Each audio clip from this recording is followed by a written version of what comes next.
যে সকাল থেকে কাজ করতেছি, পোলাটা রাইতে কইলাম ও এখনো আইলো।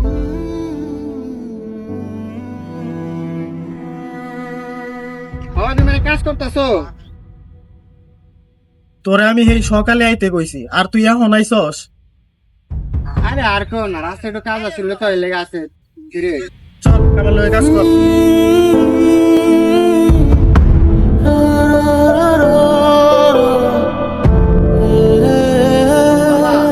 অনেক কাজ করলাম, চলো একটু ছাওয়া যায় বসি, পরে আবার আসবনি, ঠান্ডা হয়ে লই।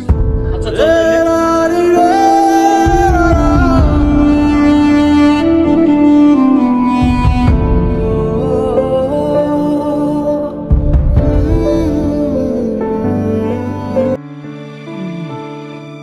বাবা তোমার একটা অনেকদিন ধরে কথা জিজ্ঞাসা, কিন্তু কেমনে কম আমি বুঝতে পারতেছি না। আচ্ছা বল।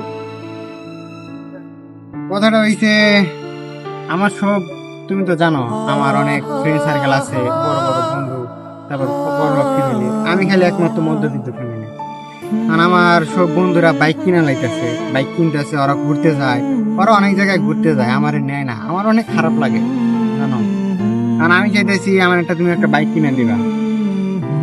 দেখ বাবা, তোর মা মারা যাওয়ার পর থেকে তোরে অনেক কষ্ট করে বড় করছি।